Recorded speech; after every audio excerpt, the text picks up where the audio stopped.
আজকে আলোচনা হবে সাইয়েদনা ইব্রাহিম আলাইহিস সালাতু ওয়াস সালামের জীবনী থেকে। তিনি তো আমাদের নবী, তিনি আমাদের নবী বলতে আমাদের নবী আমাদের শরীয়তের নবী না, তো আমাদের নবী প্রত্যেকটা নবীদের উপর রাসূলদের উপর ঈমান আনয়ন করা এটা আমাদের জন্য ঈমানের দায়িত্ব। আর তাছাড়া তিনি হচ্ছেন আমাদের জাতির পিতা, ঠিক না?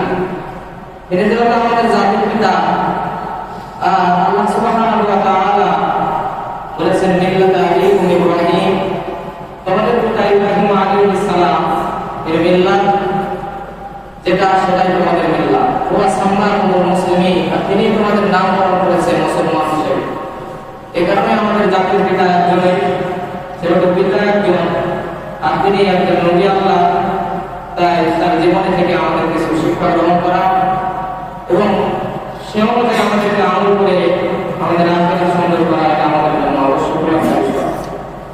আল্লাহ সুবহানাহু ওয়া তাআলা সাইয়েদনা ইব্রাহিম আলাইহিস সালাতু ওয়াস সালামকে এমন করে জন্ম দিয়েছেন, আর এমন সময় জন্ম দিয়েছিলেন যে সময় পুরো পৃথিবীতে শিরক, কুফর এবং খোদাবিরোধী কাজ চলত। সাইয়েদনা ইব্রাহিম আলাইহিস সালাতু ওয়াস সালাম আল্লাহ সুবহানাহু ওয়া তাআলার পক্ষ থেকে এত বেশি পরীক্ষিত হয়েছে যা অন্যান্য রাসূলের পরীক্ষার সম্মুখীন হয় নাই। এবং যত আল্লাহ সুবহানাহু ওয়া তাআলা পরীক্ষা ইব্রাহিম আলাইহিস সালাতু ওয়াস সালাম করেছেন, তার থেকে নিয়েছেন, প্রত্যেকটা পরীক্ষায় তিনি পাস করেছেন। সুবহানাল্লাহ বলেন। তো সাইয়েদনা ইব্রাহিম আলাইহিস সালাম যখন জন্মগ্রহণ করেন, তার জন্মের পর থেকে তার পরীক্ষা শুরু হয়ে গিয়েছে। তিনি যখন জন্মগ্রহণ করেছিলেন, দেখেছিলেন তার আশেপাশে সমস্ত মানুষ আল্লাহ বিরোধী ছিল, যারা মূর্তি পূজা করত। সাইয়েদনা ইব্রাহিম আলাইহিস সালাম যখন দৃশ্য দেখলেন, আস্তে আস্তে করে যখন তিনি বলতে আরম্ভ করলেন, স্বাভাবিকভাবে একজন মানুষের 7 বছর 8 বছরে কিন্তু অনেক কিছু চলে আসে জ্ঞান। যখন তিনি দেখেন যে সমস্ত মানুষ যে তারা মূর্তি নিজের হাতে বানানোর পরে সেটাকে তারা প্রভু হিসেবে তাদের ইবাদত করে, তিনি আল্লাহর পক্ষ থেকে একজন মনোনীত নবী আল্লাহ তাকে নির্ধারণ করে রেখেছেন। এজন্য তিনি যখন এই সমস্ত বিষয় দেখলেন, দেখার পরে তিনি অঙ্কন মিলন আরম্ভ করলেন যে এই বিষয়গুলো তারা নিজে বানায়, নিজে বানানোর পরে এরপরে তাকে আমরা মানব হিসেবে তাদেরই ইবাদত করে, এটা যুক্তিসঙ্গত বিষয় হতে পারে না। তাই তিনি মহান মালিককে খোঁজার জন্য, যিনি বাস্তবিক পক্ষে সৃষ্টিকর্তা, যিনি সমস্ত আসমান এবং দুনিয়া সৃষ্টি করেছেন এবং যিনি সাইয়েদনা ইব্রাহিম আলাইহিস সালামকেও সৃষ্টি করেছেন, এরকম একজন স্রষ্টাকে তিনি খোঁজা আরম্ভ করলেন। আল্লাহ সুবহানাহু ওয়া তাআলা বিষয়টাকে কোরআনের ভিতরে এইভাবে ব্যাখ্যা করেছেন, ওয়া কাযালিকা নবী ইব্রাহিম মালাকুতাস সামাওয়াতি ওয়াল আরদ। অনুরূপভাবে আমি ইব্রাহিম আলাইহিস সালাতু ওয়াস সালাম থেকে পরীক্ষা নিয়েছি, তাকে দেখিয়েছি আসমান এবং জমিনের পরিচালনা ব্যবস্থা।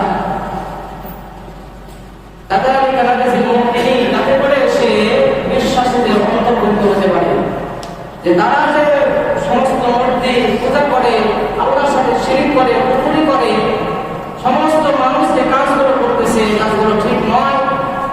তাই একদম সঠিক পরিচালনা যে চলতেছে, আসমান এবং জমি যেভাবে পরিচালনা হচ্ছে, এর একজন পরিচালক আছে না নাই? তাই তিনি সঠিক পরিচালককে খোঁজার জন্য পেরেশান হয়ে পড়লেন। আল্লাহ সুবহানাহু ওয়া তাআলা কোরআনের ভিতরে বলেন, ফালাম্মা জান্না আলাইহিল লাইলু রাআ কাওকাবা। অতঃপর ইব্রাহিম আলাইহিস সালাতু ওয়াস সালাম সঠিক স্রষ্টাকে খোঁজার জন্য তিনি দিশেহারা হয়ে পড়লেন। যখন রাত্রি তাকে আচ্ছন্ন করে ফেলে, রাত্রি অন্ধকার যখন ইব্রাহিম আলাইহিস সালাতু ওয়াস সালামকে আচ্ছন্ন করে ফেলে, ফালাম্মা জান্না আলাইহিল লাইলু রাআ কাওকাবা ক্বালা হাযা রাব্বী। এই আচ্ছন্ন করার কারণে তিনি মনে করছেন হয়তো এই দিন হয়ে চলে যাওয়ার পরে এত সুন্দর ভাবে অন্ধকার চলে আসলো, হয়তো বুঝি এটাই আমার প্রতিপালক, হাযা রাব্বী, হতে পারে এটাই আমার প্রতিপালক। তাই তিনি এই রাতের অন্ধকারকে তার প্রতিপালক হিসেবে ধরে নিলেন। ফালাম্মা ক্বালা ইয়া রাব্বুল আফিলিন, অন্ধকার আবার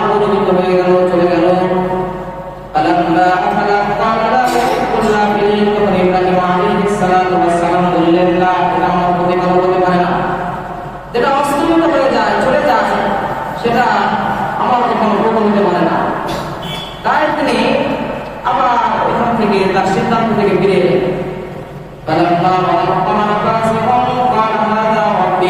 তিনি যখন চন্দ্রকে দেখলেন খুব সুন্দর করে উজ্জ্বল ভাবে আকাশে উঠেছে,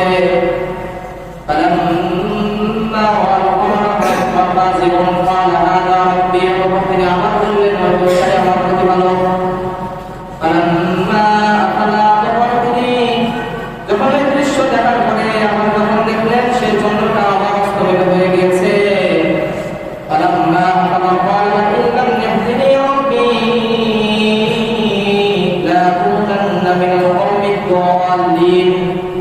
অতঃপর তিনি মনে মনে আল্লাহর কাছে দোয়া করলেন, আল্লাহ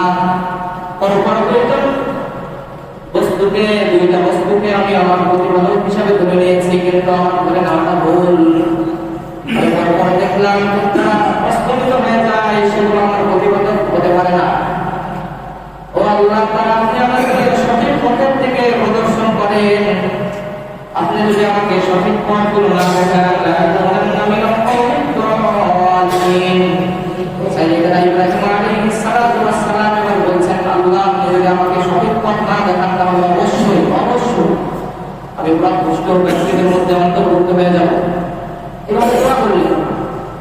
অতঃপর যখন কালামুল্লাহ ওয়াস শামসা বাযিগাতান ক্বালা হাযা রাব্বী ফালাম্মা আফালাত লা আকুনান্না মিনাল কওমিদ দাল্লিন। এই কথা বলার পরে যখন তিনি সূর্যকে দেখেন বিশাল আকারে সারা পৃথিবীকে আলোকময় করে ফেলেছে, অতঃপর তিনি আবার বললেন, এটাই আমার সবচেয়ে বড় খোদা, সবচেয়ে বড় প্রতিপালক।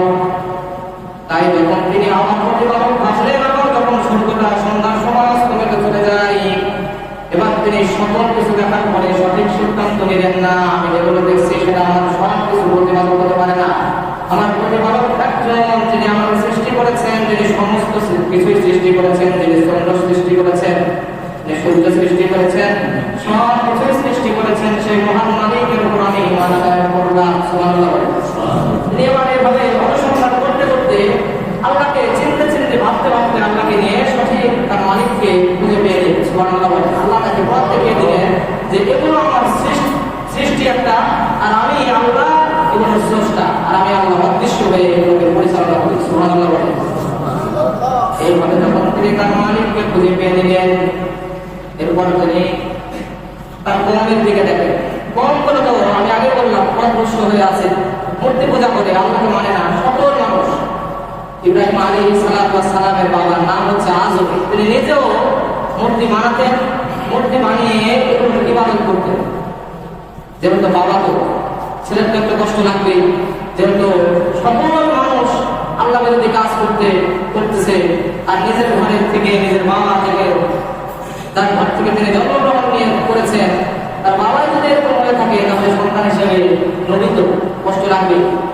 এবার তিনি তার বাবাকে আনন্দ করলেন, বোঝানো আনন্দ করলেন, ইয়া আবাদি লিমা তা'বুদু, হে আমার পিতা, সুন্দর করে ডেকে বলছেন, লিমা তা'বুদু, কেন আপনি ইবাদত করেন, মা লা ইয়াসমাউ, এমন মূর্তি যেগুলো কোনো কথাও শুনে না, ওয়ালা ইউবসিরু, কোনো কিছুই দেখে না, ওয়ালা ইউগনি আনকা শাইআ, সরাসরি কোরআনের কথাই বলে, এবং মানুষকে কোনো কিছুর মুখাপেক্ষী করে না, চোখেও দেখে না, কানেও শোনে না, এবং মানুষকে কোনো জিনিসের ফায়দাও দেয় না, উপকারও করে না, কেন এই সমস্ত জিনিসের ইবাদত আপনি করেন? এরপরে আবার তিনি তার পিতাকে উপদেশ দিচ্ছেন, ইয়া আবাদি, এই সমস্ত উপদেশ দেওয়ার পরে সাইয়েদনা ইব্রাহিম আলাইহিস সালাতু ওয়াস সালাম এবার নিজের দিকে বললেন, ইয়া আবাদি ইন্নী ক্বাদ জাআনি মিনাল ইলম, ও আমার পিতা, আমার কাছে এমন জ্ঞান এসেছে আল্লাহর পক্ষ থেকে যা আপনার কাছে আসে নাই, মা'লাম ইয়াতিকা, যা আপনার কাছে আসে নাই, আত্তাবিউনি, সুতরাং আপনি আমার অনুসরণ করেন, আমার কথাগুলো শুনেন, আমি আল্লাহর পক্ষ থেকে একজন নবী, আত্তাবিউনি, আমার অনুসরণ করেন, লা আহদিয়ান্নাকা সিরাতান সাবিয়্যা, যদি আমার কথা শুনেন, আমার অনুসরণ করেন, তাহলে অবশ্যই আমি আপনাকে সঠিক পথের দিকে দিশারি দিব, সঠিক পথ দেখিয়ে দিব। এই সমস্ত কথা বললেন, আবার বললেন, সুন্দর করে এক এক করে অনুসরণ করছেন পিতাকে। এরপরে আবার নসিহত করলেন, ইয়া আবাদি আইয়ামাস সালাত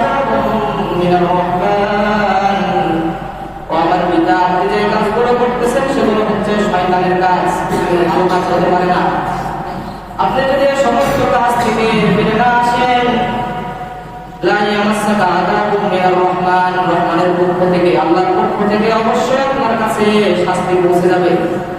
তাত্তাবিরনি, সুতরাং আমার অনুসরণ করেন, আমার কথাগুলো শুনেন, নয়তোবা আপনি শয়তানের অন্তর্ভুক্ত হয়ে যাবেন। এই সমস্ত পিতাকে যখন এই সমস্ত সুন্দর কথাবার্তা বলে নসিহত করছেন, তখন ইব্রাহিম আলাইহিস সালাতু ওয়াস সালামের পিতা বলছে,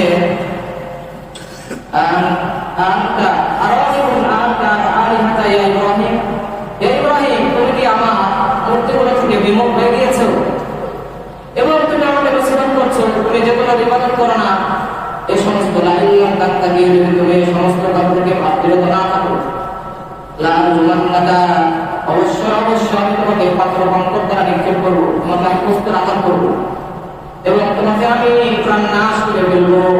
এটা কি বলতেছে? এই সমস্ত কথাবার্তা থেকে যদি তুমি বিরত না থাকো, তাহলে অবশ্যই আমি বাবা তোমাকে কঙ্কর দ্বারা আঘাত করবো এবং তোমাকে প্রাণ নাশ করে ফেলবো। সাইয়েদনা ইব্রাহিম বললেন, ওয়ালা সালামুন আলাইহি, এত সুন্দর কথা আমি বললাম, আপনার দরদ আমার অন্তরের ভিতরে ছিল, আমি দেখছি আপনি খারাপ কাজের ভিতরে আছেন, আল্লাহর বিদ্বেষী কাজ আপনি করছেন, সেটা এত সুন্দর উপদেশ করলাম, এর বিনিময়ে যদি আপনি আমার জানটাই নিয়ে নেন, ওয়ালা সালামুন আলাইহি, ইব্রাহিম আলাইহিস সালাম এবার সুন্দর করে তাকে সালাম দিয়ে সেখান থেকে বেরিয়ে পড়লেন।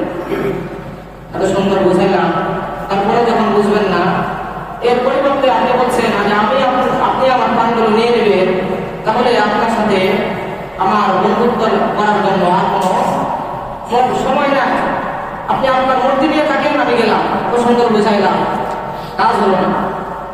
যাই হোক, সাইয়েদনা ইব্রাহিম আলাইহিস সালাতু ওয়াস সালাম তিনিও তার পিতা থেকে নির্যাতিত হয়েছেন। এভাবে তারপরেও তিনি কিন্তু আল্লাহর পক্ষ থেকে আল্লাহর দ্বীনকে বাস্তবায়ন করার জন্য যারা পরিবার পিছপা নাই। এটা আমাদের শিক্ষা।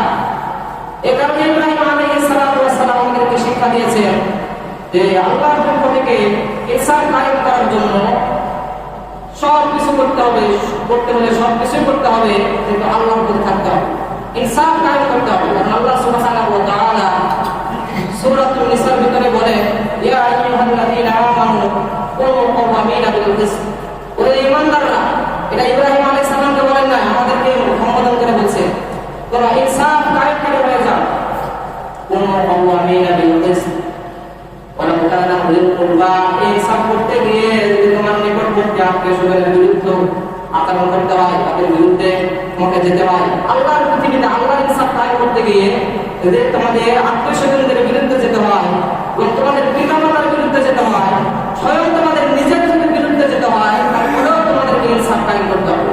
এটাই আল্লাহর আদেশ। পরে আল্লাহ বলছেন, ওয়া ইন জাহাদাকা আলা আন তুশরিকা বি মা লাইসা লাকা বিহি ইলমুন, যদি তোমাদের পিতামাতা তোমাদের আত্মীয়স্বজন আমার ব্যাপারে তোমাদেরকে শিরক করার আদেশ করে, তোমাদেরকে আল্লাহ বিরোধী কাজ করার আদেশ দেয়, তাহলে তুমি তাহলে তোমরা তাদের অনুগত করবে না। এটা আদেশ, আওয়াজ করে বলেন। এই কারণে যদি ইনসাফ কায়েম করতে গিয়ে, সঠিক বিচার করতে গিয়ে আমাদেরকে আমাদের নিজের বিরুদ্ধে যেতে হয়, তাহলে যেতে হবে, এটা আল্লাহর আদেশ। কিন্তু বর্তমান দেখা যায় ইনসাফ কায়েম নাই, দোষ করেছে ছেলে, যাই হোক ছেলে দোষ করেছে, হাজারটা অপরাধ করতে হলেও ছেলের পক্ষে থাকতে হবে, ছেলেকে উৎসাহিত করতে হবে, বিজয় করতে হবে, এটা আমাদের এখন ধর্ম হয়ে গেছে। অথচ আল্লাহর আদেশ, দোষ করেছে, ইনসাফ কায়েম করতে হলে যদি ছেলে কেন নিজের বিরুদ্ধে যেতে হয়, তাহলে যেতে হবে, তারপরে ইনসাফ কায়েম করতে হবে, এটা ইসলামের আদেশ। এখন বিচার কার্য যে ইনসাফ কায়েম নেয়, একজন দোষ করেছে, দোষ করার কারণে তাকে যে কোনো বাঁচাতেই হবে, এটা হাজারটা অপরাধ হয়ে যায়, তারপরে আমাদের এগুলো দেখার নাই, এগুলো করা উচিত নয়। সাইয়েদনা ইব্রাহিম আলাইহিস সালাতু ওয়াস সালাম যখন এইভাবে তার পিতা থেকে তিনি নির্যাতিত হন, একের পর এক তারপর এসে যায়, তারপরেও তিনি আল্লাহ থেকে পিছপা হন নাই। আল্লাহ সুবহানাহু ওয়া তাআলা শুধু তার পিতার দ্বারাই নয়, তার আমলে সবচাইতে বড় শক্তিশালী বাদশা ছিল, তাকে নমরুদ আমরা হিসাবে চিনি। এরপরে যখন তিনি এইভাবে ওয়াজ নসিহত করে, মুক্তির ব্যাপারে মানুষকে যখন এইভাবে নসিহত করে আল্লাহর দিকে নিয়ে আসে, সমস্ত মানুষ ইব্রাহিম আলাইহিস সালাতু ওয়াস সালামের দিকে হয়ে যায়। এক পর্যায়ে তার বাদশা ওই সময় যে বাদশা ছিল নমরুদ বাদশা, তার সাথে অনেক বাদ বিতন্ড তর্ক হয়। এক পর্যায়ে বলে সে বাচ্চা বিরক্ত হয়ে যায়। আল্লাহ সুবহানাহু ওয়া তাআলা সরাসরি ঘটনাটা কোট করেছেন এইভাবে, যাই হোক এক পর্যায়ে যখন তার সাথে ঝগড়া আরম্ভ হয়ে যায়, শেষ পর্যায়ে বাদশা বলে আমি এই সাইয়েদনা ইব্রাহিম আলাইহিস সালাতু ওয়াস সালামকে আগুনে পুড়িয়ে দেব। ঘটনাটা আমরা অনেকে শুনেছি। আগুনে পুড়িয়ে ফেলার জন্য একটা বিশাল মাঠে অগ্নিকুণ্ডের ব্যবস্থা করলো। এরপরে সাইয়েদনা ইব্রাহিম আলাইহিস সালাতু ওয়াস সালামকে সেখানে নিক্ষেপ করবে, এটার জন্য তারা উপক্রম হয়ে পড়ল। এটা একটা আল্লাহর পরীক্ষা। ইব্রাহিম আলাইহিস সালাতু ওয়াস সালামকে আমাদের আল্লাহ, আমাদের রব এত বড় বড় পরীক্ষা নিয়েছে যে পরীক্ষাগুলো আমাদের জানা পরিমাণ নিতে হয়। হয়েছে আওয়াজ করে বলে না, ইব্রাহিম আলাইহিস সালাতু ওয়াস সালামকে যে বড় বড় পরীক্ষা আল্লাহ নিয়েছে, এর একটা কানাকড়িও পরীক্ষা আমাদের দিতে হয় না। যাই হোক, ইব্রাহিম আলাইহিস সালাতু ওয়াস সালামকে যখন নমরুদের আগুনে ফেলা হবে, ইব্রাহিম আলাইহিস সালাতু ওয়াস সালাম তারপরেও বলছেন, তোমরা আমাকে অগ্নিকুণ্ডে ফেলো, আমার জান নাশ করে দাও, তারপরেও আমাকে আল্লাহর তাওহীদের পক্ষ থেকে জান্নাত পরিমাণ কিসবা করতে পারবে না। এরপরে যখন এইভাবে বলা হলো, এক পর্যায়ে তাকে বলা হলো, এখন সময় আছে আমাদের মুখ থেকে বলা মন্দ বলা থেকে তুমি ফিরে আসো। এইভাবে যখন তাকে বলা হলো, প্রস্তাব দেওয়া হলো, প্রস্তাবে যখন তিনি রাজি না হলেন, এরপরে সাইয়েদনা ইব্রাহিম আলাইহিস সালাতু ওয়াস সালামকে সে অগ্নিকুণ্ডের ভিতরে নিক্ষেপ করা হলো। এই কথা আল্লাহ সুবহানাহু ওয়া তাআলা কোরআন কারীমের ভিতরে বলেছেন, কুল্লা ইয়া নারু কুনি বারদান ওয়া সালামান আলা ইব্রাহিম। আল্লাহ সুবহানাহু ওয়া তাআলা সাইয়েদনা ইব্রাহিম আলাইহিস সালাতু ওয়াস সালামকে লক্ষ্য করেছেন এবং আগুনকে বলেছেন, এই আগুন তুমি আমার ইব্রাহিমের জন্য শান্তিদায়ক বস্তু হয়ে যাও। সুবহানাল্লাহ বলেন। এমন শান্তিদায়ক বস্তু হয়ে গিয়েছে। সাইয়েদনা ইব্রাহিম আলাইহিস সালাতু ওয়াস সালামকে যখন সেখান থেকে আল্লাহ রক্ষা করেছে, পরবর্তীতে যখন তাকে জিজ্ঞেস করা হয়েছে যে আপনার শান্তিময় কিছু মুহূর্তের ভিতরে এমন কিছু মুহূর্তের কথা আপনি বলেন যে সময় আপনি আরাম এসেছিলেন, ইব্রাহিম আলাইহিস সালাতু ওয়াস সালাম তখন তিনি লোকদেরকে উত্তর দিয়েছিলেন, আমার সবচেয়ে শান্তির মুহূর্ত কেটেছে ওই সময় যখন নমরুদ আমাকে আল্লাহর বিরুদ্ধে যাওয়ার কারণে, আল্লাহর পক্ষে থাকার কারণে, তার বিরুদ্ধে যাওয়ার কারণে যখন আমাকে ভিতরে নিক্ষেপ করেছিল, ওই সময়টা আমার সবচাইতে বড় আমার আনন্দময় এবং শান্তির মুহূর্ত ছিল। সুবহানাল্লাহ। এই কারণে সাইয়েদনা ইব্রাহিম আলাইহিস সালাতু ওয়াস সালাম তারপরে একটা পরীক্ষা দিয়েছেন। শুধু পরীক্ষা দেন নাই, তাদের পরে নির্যাতিত হয়েছেন, আল্লাহর কাছে তিনি চেয়েছেন এবং সমস্ত পরীক্ষায় আল্লাহর কাছে তিনি পাশ করেছেন। আর অনেক পরীক্ষা দিতে হয়েছে, একটা একটা করে বলবো আমি, তো সময় যেহেতু শেষ, তাই কথাবার্তা যে সমস্ত কথাবার্তা শুনলাম এখানে আমি শেষ করছি আলোচনা। তাহলে আজকে আমরা সাইয়েদনা ইব্রাহিম জীবনী থেকে প্রথম কথা শুনলাম, সেটা হচ্ছে আল্লাহর জমিনে আল্লাহর দ্বীনকে বাস্তবায়ন করতে হবে, এক নম্বরের বিষয়। এবং তার যে ইনসাফ কায়েম করা, ইনসাফ কায়েম করতে গিয়ে এটা যদি নিজের বিরুদ্ধে যেতে হয়, নিজেকে অগ্নিকুণ্ডের ভিতরে যেতে হয়, তারপরেও যেতে হবে, কিন্তু অন্যায়কে এবং ইনসাফকে দূরে সরিয়ে দিয়ে নিজের পরকালকে বরবাদ করা যাবে না। এটা হচ্ছে এক নম্বরের বিষয় আমরা শিখলাম। এবং যখনই দেখবো আমরা কোনো আমাদের সামনে কোনো অন্যায় দেখছি, তখন আমরা মানুষকে সেখান থেকে ফিরিয়ে আনবো। যেমন সুন্দর করে সাইয়েদনা ইব্রাহিম আলাইহিস সালাম তার পিতাকে বুঝিয়েছিলেন, কিন্তু পিতা বুঝে নেন। এভাবে